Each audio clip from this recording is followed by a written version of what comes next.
Well, hello, my name is Alex. I go to the morning service, part of the morning congregation. I've been at St. Matt's for around 3 years, and I'm going to be talking to you today about Exodus 12.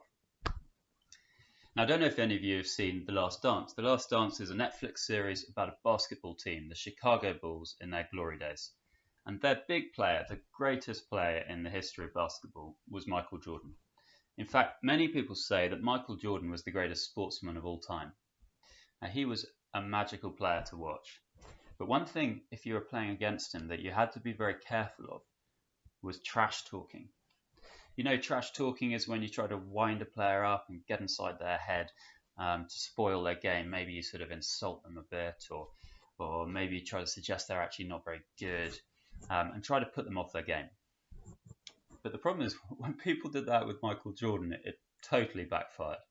You know, the anger made him play even better, and then you just regretted ever saying anything. Well, if anyone ever regretted challenging someone else, I think the prize probably goes to Pharaoh, the ruler of Egypt in the book of Exodus. You see, earlier in the book of Exodus, he asked Moses, the emerging leader of the Jews, "Who is the Lord, that I should obey his voice and let Israel go?" In retrospect, you have to shake your head. I mean, by the beginning of this passage, there have been 9 plagues on Egypt brought by the Lord, and things are about to get much worse. But in some ways, it is a great question, and it's a question people ask all the time. Who is this God? Who is this God of the Bible, this Christian God? Why should I listen to him? Well, if we ever wonder what makes this God so special, what makes this God so unique, we are going to find an answer in this passage today. You know, this is a fundamental passage for Jews and Christians. You know, the Passover is right at the heart of Jewish faith and Jewish community life and Jewish worship. And for Christians, the Passover is remembered in another form, actually, and we will come to that later. But it is also right at the center. And at the center of the Passover and of this passage is a saving sacrifice chosen by God, the sacrifice of a lamb.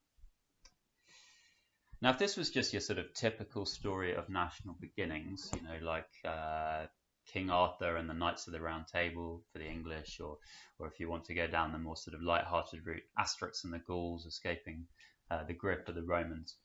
If it was more like that, then the story would run something like this. The Jews' big problem is slavery to the Egyptians, but the Jews are the good guys, and obviously God is on the side of the good guys, so the good guys end up winning. Now, that is the story of many nations, and this particular story is the story of the Jews actually winning out over the Egyptians. And it is a new beginning. God says at the start, this will be the first month of your year. Everything begins here. But the thing is that this is not really about the Jews or about the Christians or about us. It's really about Pharaoh's question. Who is the Lord? So I wanted to look at 3 points in the passage today. Everyone is guilty. God provides justice and salvation. And our job is to remember. First, everyone is guilty and needs justice. Now, when you look at the first 11 verses of the chapter, they're all detailed instructions about how the Jews should prepare for Passover. I mean, just have a look if you have it in front of you. Verse 3, take a lamb. Verse 4, take the right amount or number. Verse 5, take a 1-year-old without defect. Verse 6, keep them till the 14th day, then sacrifice them. 7, put the blood on the door frames. 8, roast the meat. 9, eat all of it. 10, burn the leftovers. 11, dress ready to flee. It's a lot of instructions. Now, it may be that this all feels strange enough as it is, because this is the world of animal sacrifice and it's a million miles from our own daily experience. But even if you were a Jew at the time and you were used to this idea of sacrifice and a guilt offering, it's still strange to have this set of instructions, you know, because the Jews are slaves in Egypt. They're desperate to escape their misery. And God has sent plague after plague after plague that hasn't persuaded Pharaoh to let them leave. And now they need to just get out. So why all this fuss about lambs and timings and finishing a meal? You know, if it was me, I might be saying, look, don't get me wrong, a nice roast meal, very good, but our problem is slavery, not hunger. Don't we need some souped up chariots and horses here? Well, there are two options about what's going on.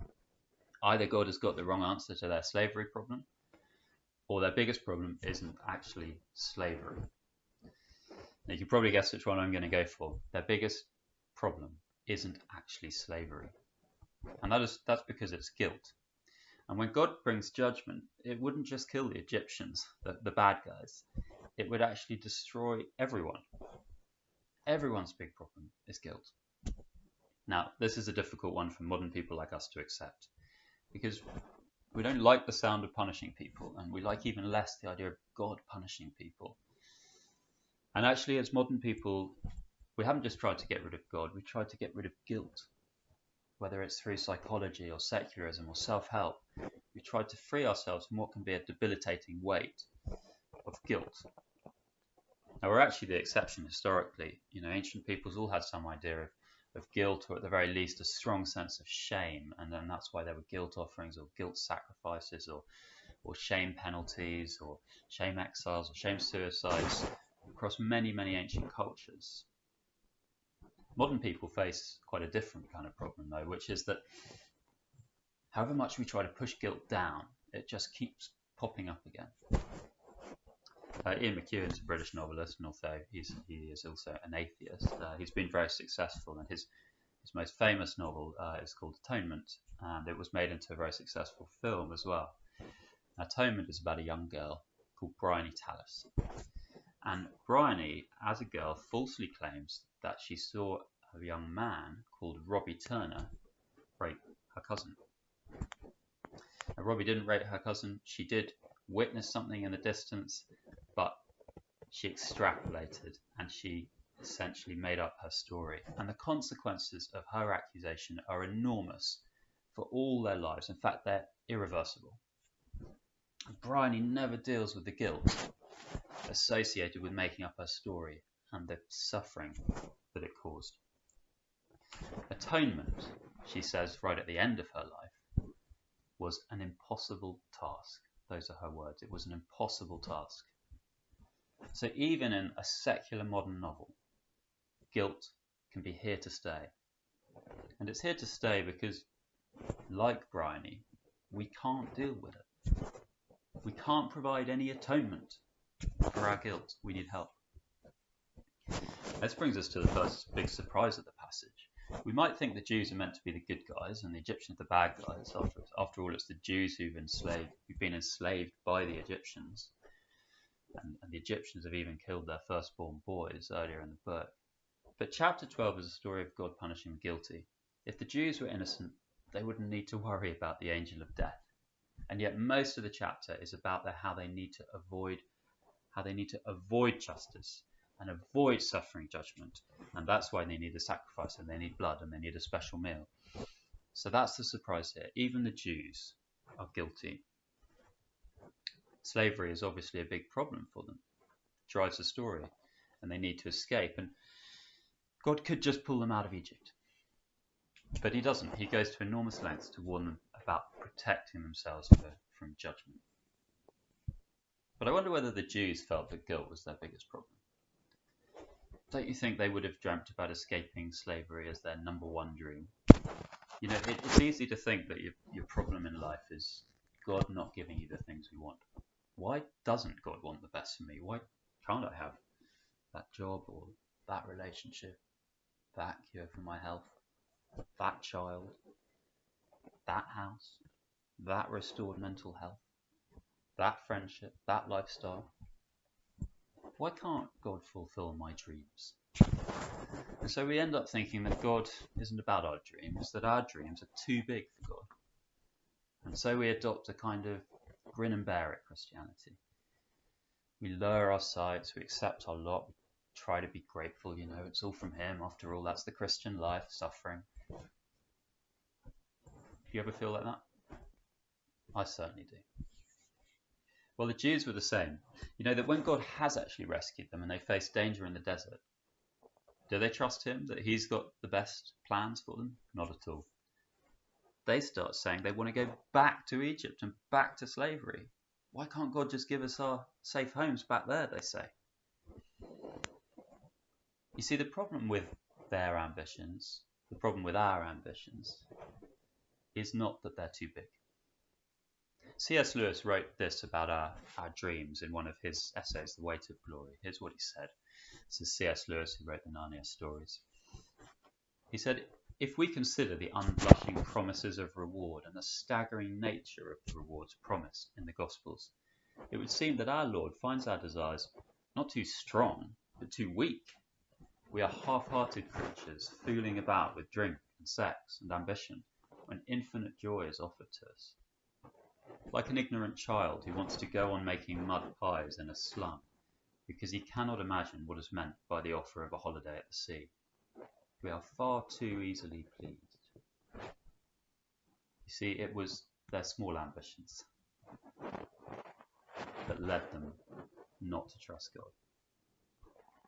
But his dreams, God's dreams for us, are much, much bigger.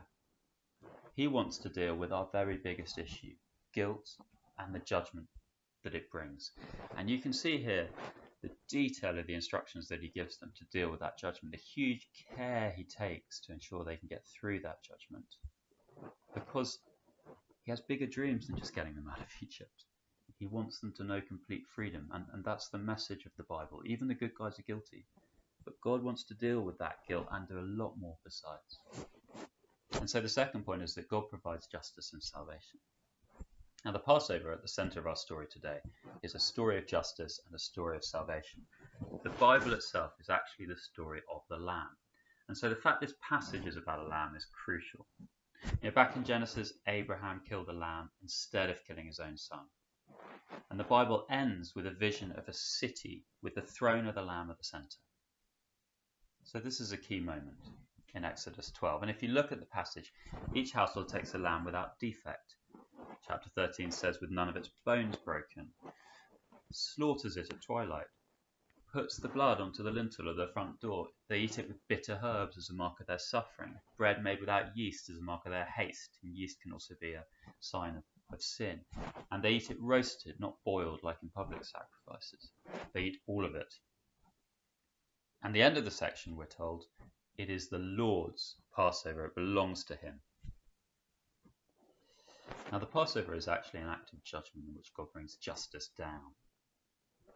You see, the history of the world, do you know that the history of the world is the history of God not bringing justice? So before we leap to assume that God is a punishing God who likes to penalize us, we should remember that the history of the world is of God not bringing justice down and of waiting. But this moment in Exodus 12 is exceptional because God ends that restraint temporarily and allows justice to roll down. And it's terrifying. The angel of death brings justice, and the firstborn in every Egyptian family dies. Now, you might be groaning at this point and saying, how is this just? God kills the oldest child in each family? Isn't this just the violent Old Testament God? Well, of course it's hard to accept. But it doesn't mean it's not justice.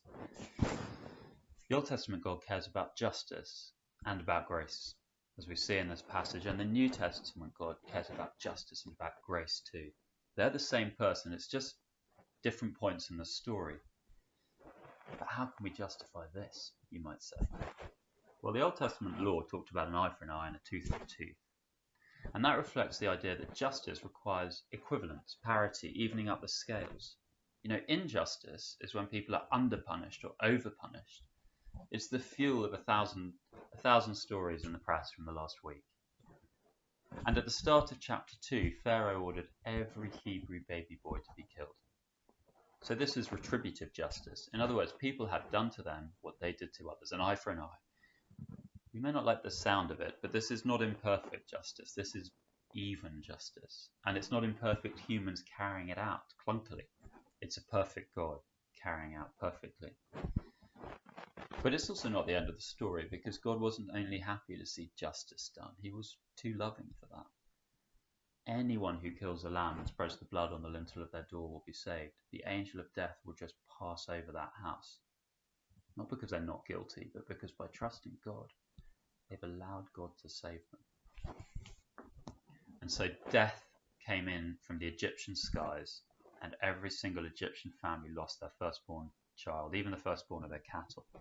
For the Israelites, it was a night of extraordinary salvation, a benediction. Not one Israelite died. That moment of utter terror was in fact a new beginning for them, and as a result they were able to leave Egypt laden with goods and start out on a new life, ultimately settling in a new land. But there is a catch. While the Israelites have escaped for good from the Egyptians, they haven't escaped for good from judgment. Judgment's been averted, it's not been annulled. They're still guilty people, and the death of a lamb can't deal with their guilt. After all, they have to sacrifice another one the next year and the next and the next. It obviously doesn't work for good. And yet in some way the Passover does seem to be about dealing with guilt. So what's going on? I mean, the Jews continue to celebrate it for more than another 1,000 years after the Exodus. And then what happened? Jesus sat in an upper room with his disciples, probably to do the same thing, and completely revolutionized it. You see, he didn't just eat the lamb, the bread and the wine. He said to them, "This bread is my body, this wine is my blood." And then he actually became the sacrificial lamb that paid for all sins, not only for the Jews. Just as the lambs in Exodus 12 were killed at twilight, so Jesus was killed at twilight. Just as the lamb's bones were not broken, so Jesus' bones were not broken. Just as the Jews were rescued from slavery to the Egyptians at Passover, so we were rescued from guilt and death at the cross. Just as the judgment of God passed over Egypt, killing the firstborn, so the judgment of God passed over the cross, killing his one and only son. Just as that moment of greatest darkness for the Egyptians was the moment of salvation for the Jews, so the moment when the world killed God's son, that darkest moment in history, was the moment of greatest light, and God redeemed the world. So God has done it all for us. He hasn't forgotten justice by ignoring the Israelites' sins or the Egyptian sins, but he has provided a way out because of the lamb sacrifices, so that the angel of death doesn't hurt them. Judgment passes over because the lamb has died. But in the retelling of the story through Jesus, God actually chooses to become the lamb in our place. And so in answer to Pharaoh's question, the Lord is not only the perfect judge who judges the world, he chooses to become the object of his own judgment. The perfect God dies for his guilty creatures. That is the message of the gospel. And the Passover is the trailer, more than 1,000 years earlier. So God's done everything, you may say. What am I meant to do? And that's the third point. Our job is actually to remember. In verse 14 it says, "This is a day you are to commemorate for the generations." He just wants us to remember. Not that God punishes the bad guys and saves the good guys, but that God actually saves some of the bad guys and made a new beginning for them. And so our job is to remember, to thank him, to celebrate. The last couple of weeks, the media's been full of the race issue, ever since the horrific death of George Floyd. And there's been a lot of debate about the history of racism in the US, how it goes back to the history of African slavery and the legacy of that slavery, trade, of course, begun in this country, and all the implications and consequences that are still with us today because of that slave trade. Well, God clearly cares about slavery. Clearly cares about racial discrimination, and you can see it in this passage because he pulls the Jews out of race-based slavery and he takes them on a journey through the desert to a promised land, and that's a wonderful thing that God did. But he did something even bigger. He brought us out of slavery to sin in the world. He may take us through the desert, but he's taking us to the promised land, not Israel, but his eternal kingdom. And so he wants us to remember, yes, the Passover in Egypt, but most of all the ultimate sacrifice and rescue at Calvary. When God passed over our sins because he took the punishment for us, when he became that lamb. Remember Egypt is the message of the Passover. Remember Calvary is the message of the cross. And here's a strange thing to leave you with. When the Jews chase their own dreams, it's not fulfilling like they expect. You keep seeing this through the Old Testament. Escaping Egypt isn't enough for them. Getting through the desert isn't enough for them. Getting to the promised land isn't enough for them. Then they decide the next thing they want is a king. But when they get one, he's a disaster. And that dream sours too. See, nothing in the world is ever enough. And it is no different for us when we chase our dreams. We chase things that may be very good in themselves, but we expect too much of them. We think they will fulfill us. The Hollywood actor Jim Carrey once said, I think everybody should get rich and famous and do everything they ever dreamed of, so they can see that it's not the answer. And that is because I am not created, you are not created to be fully satisfied by temporary things. We are spiritual beings, made in the image of God. We are bigger than that. And so we can only be satisfied by God. Our dreams won't cut it. Only His dreams will satisfy us. And when we look at the Bible, we discover again and again that God's plan for His people is always better than what they thought was best. His dreams are better than our dreams. And let's not allow